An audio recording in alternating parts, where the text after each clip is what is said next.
안녕하세요. 창업의 맥을 짚어주는 맥형입니다. 전국에 창업을 준비하시고 계시는 창업 수험생 여러분, 창업에 대한 실전 모의고사를 한번 풀어보시고 이 안에 중요한 체크 포인트를 여러분들이 메모하신다면 창업을 준비하는 데 있어서 충분히 시행착오를 줄일 수 있다고 생각합니다. 네, 지문을 보기 전에 이 문제는 구독자분들께서 저에게 많은 질문을 개인 톡으로 하고 계시거든요. 실 사례를 여기에다 대입해서 제가 그분들께 드렸던 이야기들을 여러분들과 공유하기 위해 또 재미있게 문제로 만들어 봤으니까 꼭 끝까지 시청해 주시면 감사하겠습니다. 자, 창업 모의고사 실전 문제 테스트 1번입니다. 다음 상황에서 체크해야 할 것들이 아닌 것은 일단 지문 한번 읽어볼게요. 가게 양도인과 양수인이 있는데 가게를 좀 인수하려고 하시는 상황입니다. 자, 스몰비어 컨셉이라네요. 스몰비어 컨셉의 맥주집에서 월 매출 1,600만 원을 판매하고 한 달에 6, 700만 원의 수익이 남는다고 한다. 6, 700만 원의 수익.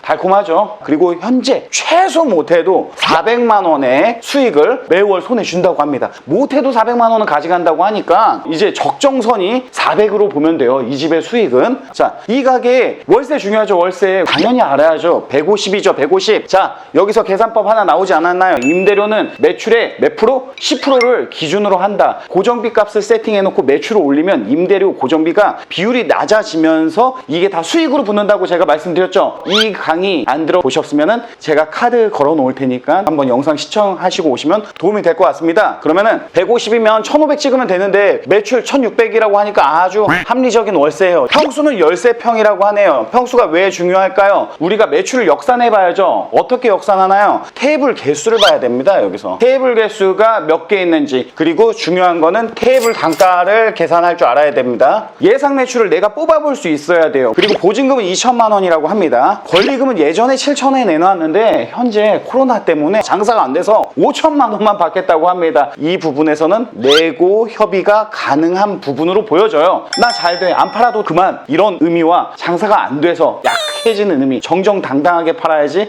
권리를 많이 안 깎일 수 있다. 그런데 너무 급하게 내놓고 꼭 팔아야 된다라고 생각하고 끌려다니면은 계속 내고가 됩니다. 그리고 계속 내고가 돼서 결국에는 안 팔리면 시장에서 완전 종이 조각이 돼요. 하나의 가치가 없어져요. 그래서 중요한 거는 적정 가격을 딱 고집하고 지켜야 돼요. 안 그러면은 가격이 정말 싸집니다. 그리고 깎아줄 때는 일단 계약금 걸어. 그러면 그 다음에 내가 깎아줄게. 이렇게 하지 않으면은 그냥 금액만 깎아놓고선 계약 안 하면은 이제 시세 가치가 하락한다. 요 부분 포인트입니다. 그러면 이제 저한테 질문하신 A군님께서는 창업비 5천만 원으로 가지고 계세요. 자기 자본이. 주유대출 2천을 받으면은 창업이 가능하고 월 7천 투자해서 400만 원을 최소 벌 것이라는 큰 기대감이 있습니다. 물론 이 내용은 약간의 차이가 있습니다. 구독자님 사연과는. 왜냐면은 이게 오픈되면은 계약하는데 문제가 생길까봐. 그리고 제가 구독자님께 이 내용을 실제 제 강의에 써도 되냐고 동의를 구하고 지금 하고 있습니다. 자, 일단은 다음 상황에서 체크해야 할 것들이 아닌 것을 한번 보시죠. 자, 1번 사장님 외모. 외모 진짜 중요하지 않죠. 사장님의 외모 뭐 그렇게 중요하지 않습니다. 일단은 정답 나왔죠. 사장님 외모. 왜 이렇게 문제가 쉽나요? 점점 어려워집니다, 여러분. 1번 문제라 여러분들의 수준을 좀 보기 위해서 제가 이렇게 하고 있으니까 천천히 스텝 바이 스텝으로 이렇게 올려나가도록 하겠습니다. 그리고 뭐 잠깐 여기에 부연 설명하자면 대부분의 판매하는 사람들의 이제 사연이 있는데요. 가게를 팔고자 하는 사람들은 10 중에 9분 다 아프십니다. 그리고 한 분은 장사가 지쳤다고 합니다. 대부분 이런 공통된 사연을 가지고 가게를 팔고 계십니다. 그래서 이런 사연 굳이 들을 필요 없죠. 내가 들어가서 잘할 수 있고 잘 바꿔서 잘 키울 수 있는 곳인지, 내지는 내가 양도양수해서 크게 손 안 대고 저렴한 비용으로 일정한 수익을 낼 수 있는지 이것만 체크하면 되죠. 그래서 뭐 굳이 사연 물어보실 필요 없고 그거에 현혹될 필요 없다. 이 부분 아셨으면 좋겠습니다.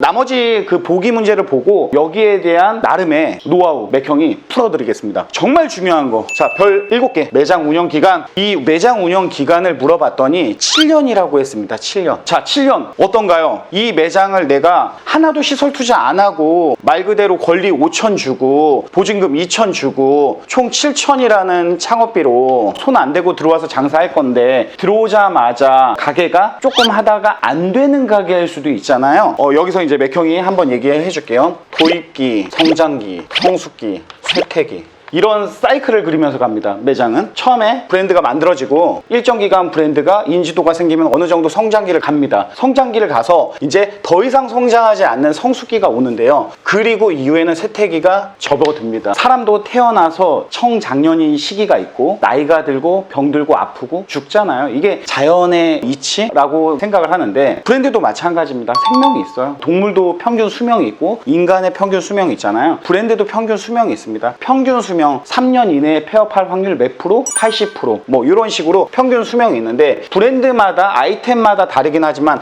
평균 3년입니다. 이걸 셀프 라이프라고 하는데요. 우리 와인도 딱 따면은 2, 3일 이내에 먹어야 되는 것처럼 그게 최적의 맛이 있고 변하는 시기가 있잖아요. 브랜드는 평균 3년이고 5년 운영하면은 아주 잘했다. 5년 이상 하면은 그래도 장수 브랜드라고 하는데 일단은 프랜차이즈 브랜드는 너무 공통의 컨셉으로 전국적으로 많이 있다 보니까 브랜드 인지도는 올릴 수 있지만 반면에 유행에 민감해질 수도 있다. 그 부분에 스몰비어 같은 경우는 과거에 유행했던 컨셉의 아이템이기 때문에 7년을 운영했으면 상당히 그 자리에서 오래 운영을 했다. 그럼 어떻게 되나요? 분명히 성숙기 단계일 수 있다는 거죠. 성숙기 단계일 수 있고 이제 쇠퇴기로 내려갈 수도 있기 때문에 이 400만 원의 수익을 못 미칠 수 있어요. 그래서 매장 운영 기간이 상당히 중요합니다. 그러면은 매장 운영 기간 7년이라고 하니까 약간 여기서는 좀 저는 아니다라는 생각이 들었습니다. 뭐 아니다라고 정도까지는 그렇지만 가격이 비싸다. 그리고 자 볼까요? 3번 실제 매출 확인. 실제 매출 확인은 당연히 해야 됩니다. 실제 매출 확인은 어떻게 하냐? 실제 매출 확인 같은 경우는 물어봐야죠. 물어보는데 안 알려준다. 그러면은 1600 거짓말 한 거죠. 안 돼요. 양도양수를 해서 내가 그 아이템을 그대로 할 때는 무조건 매출을 확인해 봐야죠. 왜냐면은 이게 양도양수도 내가 들어가서 시설을 새로 다시 하려고 한다라고 하면 굳이 매출을 확인할 필요가 없죠. 어차피 아이템도 다를 수도 있고 내가 새로 바꿔서 새로운 컨셉으로 운영을 하기 때문에 굳이 물어볼 필요 없습니다. 하지만 내가 있는 걸 그대로 활용해서 영업을 하겠다. 문제점이 있어요. 어떤 거냐? 2년간 평균 매출을 알려줘요. 그러면 2년 전에는 당연히 이렇게 성장기 구간이었을 수도 있고 성숙기에 어떻게 보면 시작 단계일 수도 있었어요. 그러면은 매출이 당연히 높게 나오죠. 그러면 최근의 매출이 되게 중요하거든요. 그래서 2년, 3년간의 매출을 파악하는 것보다 최근 3개월에서 6개월 요 매출을 봐야 됩니다. 왜냐면요. 이 외식업을 하다 보면서 가장 크게 느끼는 건 추락하는 데는 날개가 없어요. 떨어지는 가게에 가서 제가 매장을 살려보려고 노력을 해도 잘 안 됩니다. 떨어지지 않게 만드는 게 최선이고요. 그걸 이어가는 게 어떻게 보면 실력인데 매출이 떨어지기 시작하면은 정말 간판 바꾸지 않고 컨셉 바꾸지 않고 구성 바꾸지 않으면은 다시 올리기가 너무 힘듭니다. 근데 초보 장사하시는 분께서 이거를 다 바꿔서 하기에는 더 리스크가 크잖아요. 기존 있는 걸 가지고 잘 해야 되는데 현 시점에서 3개월, 6개월 전에 매출이 떨어지는 매출인지 그럼 내가 인수해서 들어가면 떨어질 수 있습니다. 정말 쇠퇴기로 접어들고 있을 수도 있어요. 2년간 평균 매출이 얼마입니다. 요렇게 이야기 듣지 마시고요. 그래서 이 실체 매출 확인도 되게 중요하고요. 인테리어 상태 일단은 이 합리적인 권리금인지 이 권리금 5천만 원이 합리적인지 아닌지를 보려면 보통 권리라는 거 여러분들 다 아시잖아요. 시설 권리, 영업 권리, 그리고 바닥 권리. 그래서 인테리어 상태는 어떻게 보면 시설에 대한 권리를 5천이라는 비용으로 지불을 하고 1600 팔아서 400을 남긴다는 영업 권리를 가지고 있는 거고 이제 우리 주변의 시세, 바닥 권리의 시세를 파악해서 이 금액이 합리적인지를 봐야 돼요. 들어갔는데 뭐 제빙기도 이제 한 7년 됐으면은 제대로 얼음을 못 만들어내고 열만 뿜어냅니다. 이러면 전기세만 많이 나오고요. 수도, 관에 뭐 이물질 껴가지고 막 물도 역류할 수도 있고요. 진짜 여러 가지의 노후화된 문제들, 뭐 냉난방부터 모든 시설들이 다 추가적으로 비용이 들어가기 시작하면 또 많이 들고 신경도 써야 되기 때문에 이 부분도 중요한 부분입니다. 그리고 주변 시세, 이건 바닥 권리죠. 이게 시설 권리라고 했으면은 바닥 권리입니다. 그리고 1600 팔아서 400 남긴다는 건 영업 권리 중에 하나고요. 이게 이제 5천만 원이 합리적이냐를 따져보는 거죠. 주변 시세가 이 평수 기준으로 이 라인에 있는 가게들을 대상으로 봤을 때 뭐 2, 3천 이럴 수도 있고요. 그러면은 이 주변의 시세를 체크해보고 유사 아이템들을 비교해봐서 이 권리금이 합리적인지를 따져봐야 되는 거죠. 어쨌든 이런 문제를 여러분들이 딱 받으면은 먼저 계산을 해보십시오. 제가 말씀드렸잖아요. 월 매출이 1600이면 일단은 가장 크게 들어가는 비용이 재료비잖아요. 재료비 보통 30에서 40이라고 기준했을 때 작은 평수에서는 재료비가 좀 많이 나와요. 이게 재고 관리가 안 돼서 그럴 수도 있고 또 저렴하게 팔면 재료비가 많이 나오죠. 그래서 러프하게 40% 잡겠습니다. 40% 잡았을 때 640만 원이에요. 재료비가. 그리고 인건비가 있을 거고요. 임대료가 있을 거예요. 임대료는 150만 원 나왔죠. 그리고 공과금은 한 5% 잡고요. 5% 잡았을 때 뭐 80만 원이네요. 그리고 뭐 기타로는 카드 수수료, 기타 잡비 뭐 한 3% 잡을게요. 50만 원 계산하겠습니다. 이렇게 했을 때 블랭크가 이제 인건비가 되는 거죠. 여기에 들어가는 값을 찾으면 됩니다. 그러면은 640, 150, 790, 130 더하면 920이네요. 920을 뺀 나머지 값이 680입니다. 이제 인건비가 얼마 나오느냐가 중요한데 아르바이트가 4명이라고 했었어요. 장사가 안 되는 가게는 아니에요. 알바가 4명 쓴다라고 하면은 홀에 둘, 주방에 둘